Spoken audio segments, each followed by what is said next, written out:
सैलाब के पेश नज़र जी रिलीफ ऑपरेशन जारी है। मुतासरा अफराद को महफूज मकामात पर भी मुंतकिल किया जा रहा है। जो फ्लड फोकास्टिंग डिवीज़न है और मकामी इंतज़ामिया है उन्होंने भी हाई अलर्ट कर दिया है और दीगर जो फोरम्स हैं या प्लेटफॉर्म्स हैं उनका भी इस्तेमाल किया जा रहा है, जिसमें मसाजिद में ऐलानात हों या दीगर तौर पर लोगों को हिदायत दी जा रही है नकल मकानी को लेकर। लेकिन आज हमने इसके साथ साथ एक और टॉपिक पर बात करनी है और वो जी बड़ा अलार्मिंग भी है और उस पर पहले भी हमने जिक्र किया था, लेकिन सोशल मीडिया के ऊपर एक फुटेज आई और उसने बहुत सारी चीज़ों को क्लियर भी किया। वादी नीलम हो आज़ाद कश्मीर, जहां अपनी दिलकश सरसब्ज पहाड़ी और घने जंगलात के बायस जी बरसों से जो सियाहों के इंटरेस्ट का बायस बना रहता है, अब वहाँ पे सूरत हाल क्या है।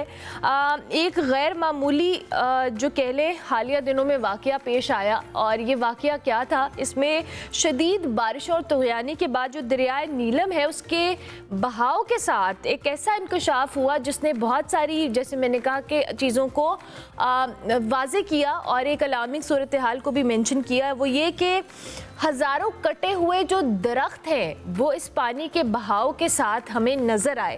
अच्छा जी, जिनका कानूनी या गैर कानूनी तौर पर काटे जाना ये एक बहुत बड़ा सवालिया निशान है। सैलाबी रेले के साथ ये जो कटे हुए दरख्त हैं जी, ये नौसेरी डैम तक पहुँचे और इसके जो मनाजिर सोशल मीडिया के ऊपर आए तो लोगों ने इस पर सवालात उठाए कि इतनी बड़ी तादाद में कटे दरख्तों का इस पानी के बहाव के साथ आना, और अगर दरख्त काटने पर पाबंदी है तो ये कीमती लकड़ियाँ कहाँ से आईं? क्या ये सिर्फ एक कुदरती हादसा कह लें या हम क्लाइमेट चेंज के हवाले से बार बार बात कर रहे हैं? लेकिन इसमें जो ह्यूमन इंटरवेंशन है वो भी बड़ी एक इम्पॉर्टेंट चीज़ है कि ये जो मुदाखलत हो रही है, जिस पे बहुत सारे एक्सपर्ट्स कह रहे हैं कि हर चीज़ आप क्लाइमेट चेंज पर नहीं डाल सकते, आपकी अपनी इंसानी गफलत भी बहुत सारी चीज़ें हैं। और इनफैक्ट हमारी जब भी माहिर माहौलियात से बात होती है वो यही कहते हैं कि जी लैंडस्लाइडिंग या रेलों का जो बहाव है जो पहाड़ों से नीचे आता है, दरख्तों की कटाई हो, दरख्तों की मौजूदगी ना होना, उससे ये ज़्यादा तबाही का बाइस बनता है, क्योंकि दरख्त एक नेचुरल तरीका है उस बहाव को कम करने का, उसको रोकने का। मरियम शबीर हमारे साथ मौजूद है, माहिर माहौलियात हैं, उनसे ज़रा हम डिटेल में इस हवाले से बात करते हैं। Thank you very much Maryam, बहुत शुक्रिया कि आपने अर्ली इन द मॉर्निंग हमें ज्वाइन किया।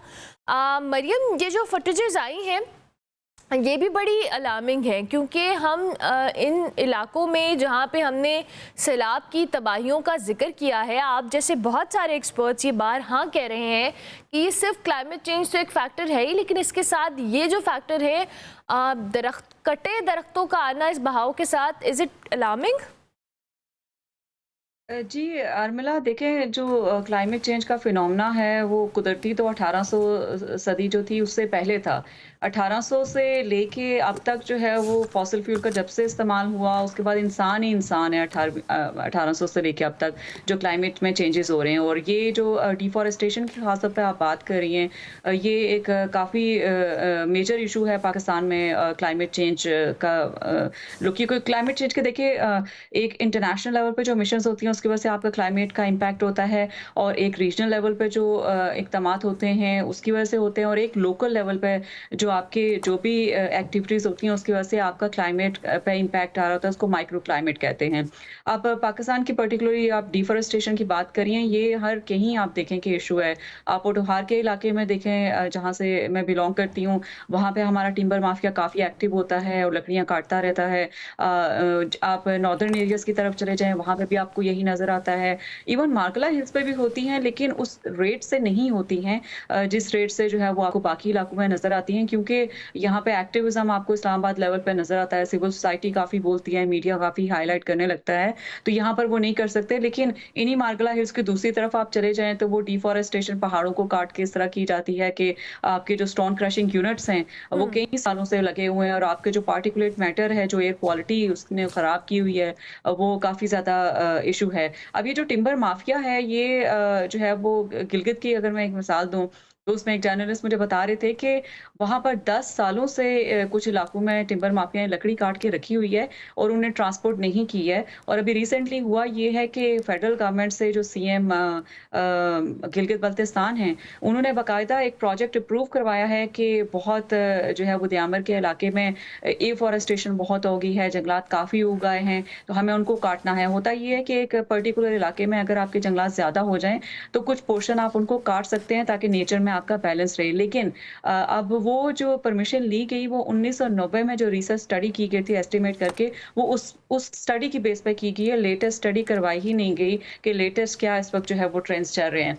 तो कुछ जो आपके गवर्नेंस के चैलेंजेस हैं, जो वायलेशन ऑफ लॉज़ आपके होते हैं, वो कुछ तो इदारों से बच के होते हैं, सॉरी लेकिन कुछ मरियम, मैं आपको इदारे इसको इनेबल इंटरप्ट करते कर रही हैं। हूँ। ये 1980 में जो रिसर्च कंडक्ट की गई थी वो तब के नताइज थे, और उन नताइज को इम्प्लीमेंट करते हुए अब उस प्रोजेक्ट पे जंगलात की कटाई का कहा गया है। एम आई राइट?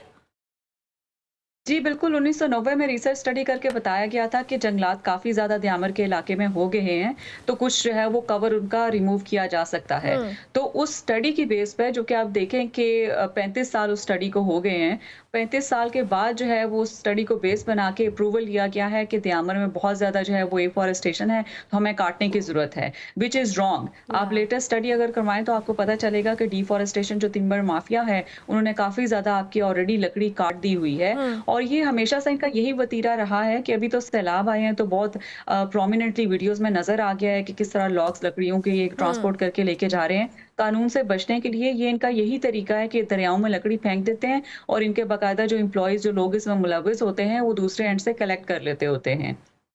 ओके, ठीक है। तो मरियम, ये जो हम डिफॉरेस्टेशन की, ये जो टिम्बर माफिया का आपने जिक्र किया, पोटोहा का भी आपने जिक्र किया, ये जो विजुअल्स हैं ये एक बहुत बड़ा नंबर है जो कटे हुए दरख्त हैं जो पानी के बहाव के साथ आते हैं। हम फिर कैसे क्लेम कर सकते हैं कि क्लाइमेट चेंज हमें डैमेज ना करे जब हम अपनी गवर्नेंस के मसाइल को नहीं हल कर पा रहे हैं? क्योंकि वही बात है कि अगर इतनी बड़ी तादाद में दरख्त कटे हैं तो सैलाबी रेले जो आ रहे हैं, पानी क्लाउड बर्स्ट से जो आ रहा है, फिर लैंडस्लाइडिंग जो हो रही है, उनका तो रास्ता जो ये दरख्त रोकते थे वो तो कट चुके हैं मोस्टली।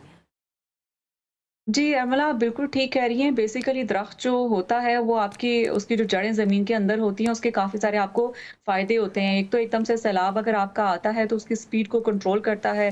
आपकी स्पीड जो है वो स्लो कर देता होता है, जिसकी वजह से आपको सैलाब का इम्पैक्ट कम देखने को मिलता है। इसी तरह जो जड़ें हैं वो आपका पानी एब्ज़ॉर्ब करती हैं, तो कुछ आपका ग्राउंड में चला जाता होता है और लैंडस्लाइडिंग को भी रोकती हैं क्योंकि ज़मीन को उन्हें ग्रिप करके जड़ों ने रखा होता है। अब जब आप दरख़्त रिमूव करेंगे तो ये सारे के सारे इम्पैक्ट आपके मल्टीफ़ोल्ड हो जाएँगे, यानी कि ना आपकी जो टॉप सॉइल है वो सेव रहेगी, वो आपके सैलाब के साथ बह जाएगी। इसके अलावा लकड़ियाँ कटी पड़ी होंगी, तो लॉग्स आपको जिस तरह के नज़र आए हैं, जो पत्थर बड़े-बड़े आपके सैलाबों में नज़र आए हैं नॉर्दर्न एरियाज़ में, वो आपको उसी तरह से नज़र आएँगे और वो फिर इम्पैक्ट भी आपका उसी तरह से करेंगे कि उन पत्थरों के आगे आप देखें कि गाड़ियाँ एक सैंडविच की तरह उन पत्थरों के दरमियान में वीडियोज़ और इमेजेज़ में मैंने देखा था कि बन गई हुई हैं। तो इसके अलावा आप ये देखें कि जो सिर्फ़ दरख़्त काटने से सिर्फ़ फ्लडिंग ये चीज़ें नहीं आती, आपका पूरा इकोसिस्टम आपका तबाह हो जाता है।